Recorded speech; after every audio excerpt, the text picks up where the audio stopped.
రాములవారి కళ్యాణానికి ఒక దళిత సర్పంచ్ ని అడ్డుకోవడం జరిగింది. అసలు ఏం జరిగింది, ఎక్కడ జరిగిందంటే ఇది నారాయణపేట జిల్లా అంబిరెడ్డిపల్లి గ్రామంలో జరిగింది. గత 30 సంవత్సరాల నుంచి ఎవరు సర్పంచ్ గా గెలిచినా గానీ వాళ్ళే ఆ రాములవారి కళ్యాణాన్ని జరిపించడం ఆనవాయితీగా వచ్చింది. ఈసారి దాసరి లక్ష్మి అంజప్ప గారు సర్పంచ్ గా అక్కడ దళిత సర్పంచ్ గా గెలవడం జరిగింది.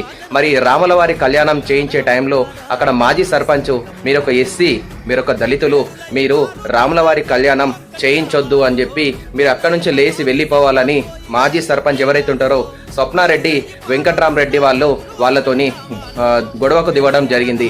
వాళ్ళు అక్కడ నుంచి దాసరి లక్ష్మి గారు అక్కడ నుంచి వెళ్ళిపోయిన తర్వాత వీళ్ళైతే ఎవరైతే ఉన్నారో మాజీ సర్పంచ్ వాళ్ళు రాములవారి కళ్యాణాన్ని చేయించడం జరిగింది. నేను ఒక బీసీగా నేను దీన్ని తీవ్రంగా ఖండిస్తున్నా. ఎందుకంటే భారతదేశంలో ఉన్న ప్రతి ఒక్కళ్ళు సమానమే.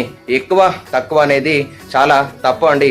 ఎన్ని సంవత్సరాలు మనకు స్వతంత్రం వచ్చినా గానీ ఈ కులం అనే అడ్డు కూడా ఇంకా తొలగిపోలేదు. చట్ట ప్రకారం శిక్షించాలని నేనైతే ఒక బీసీ బిడ్డగా కోరుతున్నా. అలాగే ఎవరు కూడా ఇట్లా చేయదండి. ప్రతి ఒక్కళ్ళు రెస్పెక్ట్ చేయాలి.